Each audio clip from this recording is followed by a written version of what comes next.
diangkat oleh pemerintah untuk menyelesaikan persengketaan dan memutuskan hukum sesuatu perkara dengan adil. Dalam kata lain, hakim adalah orang yang mempunyai kedudukan yang terhormat selama mana berlaku adil dalam melaksanakan komitmen. Pelantikan seorang hakim mestilah melalui pemerintah yang arif mengenai kelayakan orang yang akan dilantiknya, atau melalui syura dan bagi menjamin kewibawaan seorang pemimpin dan kemaslahatan umum. Jika hakim dilantik secara membuta tuli, maka keadilan tidak akan tercapai sama sekali. Walau bagaimanapun, hakim syar'i mempunyai maksud yang tersendiri berbeza dengan maksud hakim, iaitu hakim syar'i adalah melibatkan sesuatu yang berkaitan dengan perundangan syariah. Sebagai contoh, kesalahan jenayah syariah yang berhubung dengan akidah, kesucian agama Islam, kesusilaan dan perkara-perkara yang berhubungan dengannya. Selain itu, undang-undang keluarga Islam yang memperuntukkan mengenai perkahwinan, perceraian, nafkah dan penjagaan serta penalti yang akan dikenakan sekiranya gagal mematuhi peraturan akta yang termaktub dalam keluarga Islam.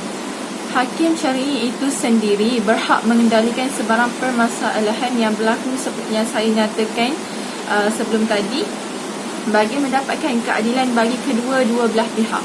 Sekian, terima kasih. Hai, Assalamualaikum warahmatullahi wabarakatuh. Saya Aminah Nazra binti Bashir dari 20130. Saya akan meneruskan perbincangan dengan persoalan-persoalan yang akan dibicarakan dalam tajuk ini. Soalan pertama, beban tugas Ketua Hakim Syar'i. Seluruh mahkamah syariah diketuai oleh seorang Ketua Hakim Syar'i yang bertanggungjawab kepada Yang Berhormat Setiausaha dan menanggung beban tugas sebagai Ketua Jabatan Mahkamah Syariah. Ketua Hakim Syar'i ditugaskan untuk mendengar, membicara dan memutuskan kes mat atau jenayah mengikut bidang kuasa yang diperuntukkan dalam undang-undang. Selain itu, Ketua Hakim Syar'i juga mempunyai beban tugas untuk mendengar, membicara dan memutuskan kes rasuah daripada Mahkamah Rendah Syariah dan menyediakan catatan perbicaraan dan alasan kehakiman kes-kes yang dirayu ke Mahkamah Rendah Syariah. Selain mengesahkan pembahagian harta pusaka iaitu faraid yang dibuat oleh Hakim Mahkamah Tinggi Syariah, Ketua Hakim Syar'i mempunyai beban tugas untuk menetapkan tarikh tangguhan kes setelah disebut di mahkamah serta menyediakan catatan perbicaraan dan alasan kehakiman untuk jurnal hukum. Di samping itu, mereka juga berhak untuk meneluskan permohonan cuti rehat Hakim Mahkamah Tinggi Syariah dan Ketua Pendaftar. Semasa mesyuarat kaki tangan Mahkamah Tinggi Syariah dijalankan, Ketua Hakim Syar'i ditugaskan untuk menjadi pengerusi mesyuarat hakim dan hakim pendaftar. Mereka juga mempunyai beban tugas untuk menandatangani perintah mahkamah yang telah diputuskan dan lain-lain mengikut peruntukan undang-undang serta menjadi pengawal kewangan jabatan atau mahkamah. Persoalan yang kedua adalah beban tugas Hakim Syar'i Mahkamah Tinggi Syariah. Hakim Mahkamah Tinggi Syariah bertanggungjawab kepada Ketua Hakim Syar'i dan memikul beberapa beban tugas iaitu mendengar, membicarakan dan memutuskan kes-kes mal atau jenayah dalam mahkamah atau kamar hakim mengikut bidang kuasa yang ada. Untuk kes mal, tuntutan mestilah melebihi RM100,000, manakala untuk kes jenayah, denda mestilah melebihi RM20,000. Selain itu, Hakim Syar'i juga ditugaskan untuk mendengar, membicara dan memutuskan kes rayuan dari Mahkamah Rendah Syariah dan diminta untuk menyediakan alasan-alasan kehakiman kes-kes yang telah diputuskan oleh Perkara 1 dan Perkara 2 serta menyediakan laporan kes-kes mal atau jenayah untuk penerbitan majalah undang-undang iaitu jurnal hukum. Di samping menentukan atau membahagi permohonan bahagian harta pusaka iaitu faraid mengikut bidang kuasa yang ada, mereka juga menjalankan segala urusan yang berkaitan dengan kes-kes Mahkamah Tinggi Syariah mengikut bidang kuasa yang diberi di bawah undang-undang yang ada dan melakukan lain-lain tugas yang diarahkan oleh Ketua Hakim Syar'i. Assalamualaikum warahmatullahi wabarakatuh. Nama diberi Siti Nurdarwisyah binti Muhammad Zahari, PID 20281. Menjadi hakim syar'i bukanlah suatu perkara yang mudah. Ianya dipenuhi dengan cabaran dari segi bidang tugas dan syarat untuk menjadi seorang hakim syar'i. Persoalannya di sini, di sebalik tanggungjawab sebagai hakim syar'i, apakah beban tugas yang perlu dipikul oleh hakim syar'i di Mahkamah Rendah Syariah? Persoalan ini akan dikupas dengan lebih mendalam. Seperti yang kita sedia maklum, Hakim Mahkamah Rendah bertanggungjawab kepada Ketua Hakim Syar'i. dan menanggung beban tugas seperti menjadi ketua pejabat di peringkat Mahkamah Rendah Syariah serta mendengar, membicara dan memutuskan kes mal yang mana tuntutannya tidak melebihi RM100,000 dan jenayah yang mensabitkan denda tidak melebihi RM2,000. Selain itu, dia perlu mencatat butir-butir perbicaraan di dalam mahkamah atau kamar hakim dan menyediakan butir-butir laporan kes rayuan ke Mahkamah Tinggi Syariah.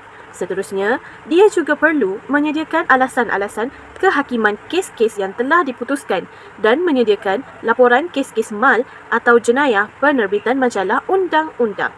Kemudian, dia juga perlu menyediakan alasan-alasan kehakiman kes-kes yang telah diputuskan dan menyediakan laporan kes-kes mal atau jenayah penerbitan majalah undang-undang.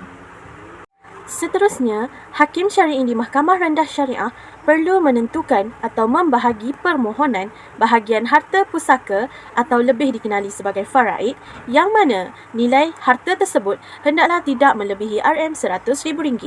Di samping menjadi pengawal kutipan hasil, Hakim Syar'i juga boleh meluluskan cuti rehat pegawai atau kaki tangan Mahkamah Rendah Syariah. Kemudian, dia perlu menjalankan segala urusan yang berkaitan dengan kes-kes Mahkamah Rendah Syariah mengikut bidang kuasa yang diberi di bawah undang-undang yang ada. Akhir sekali, beban tugas yang perlu dipikul adalah tugas-tugas lain yang diarahkan oleh Mahkamah Tinggi Syariah atau Ketua Hakim. Bismillahirrahmanirrahim. Assalamualaikum warahmatullahi wabarakatuh. Nama saya Dini Nur Atira binti Amran, PID 20263. Baik, sekarang kita pergi kepada cadangan. Cadangan yang boleh saya kongsikan adalah seseorang yang bergelar Hakim Syar'i perlu memastikan keadilan dilaksanakan berdasarkan hukum dan undang-undang yang diperuntukkan. Jika ditelusuri, tugas dan beban Hakim Syar'i memang banyak dan tak dapat digambarkan jika kita yang memikul kesemua tanggungjawab itu. Walau bagaimanapun, tugas yang banyak ini tidak seharusnya dijadikan sebagai alasan untuk seseorang Hakim Syar'i itu melaksanakan tugas mereka tanpa menitik beratkan keadilan atau dengan kata lain, asalkan kerja selesai. Oleh itu, saya mencadangkan supaya Hakim Syar'i lebih bersedia dari segi fizikal dan mental dalam menghadapi cabaran sepanjang perkhidmatan mereka sebagai Hakim Syar'i. Dalam memastikan keadilan, sebarang keraguan perlu dihindarkan dan seboleh-bolehnya Hakim Syar'i tidak terpengaruh dengan keadaan dan tekanan.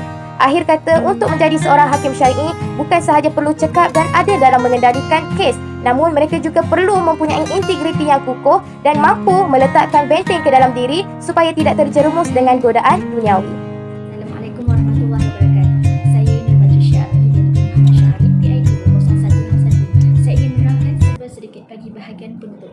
Sebagai menggulung segala yang telah diperkatakan di atas, memang tidak dinafikan lagi bahawa memegang jawatan sebagai Hakim Syar'i bukanlah satu perkara yang mudah, tetapi sebaliknya. Berat beban yang akan dipikul seorang hakim ini dalam melaksanakan tugasnya, tidak kiralah Hakim Syar'i di Mahkamah Tinggi Syariah maupun di Mahkamah Rendah Syariah. Namun demikian, Badan Kehakiman haruslah juga memberi jaminan keadilan terhadap masyarakat insani ini. Di samping itu, pemilihan hakim juga amat dititik beratkan dalam Islam demi memastikan mereka ini benar-benar bertindak atas landasan yang adil dan benar.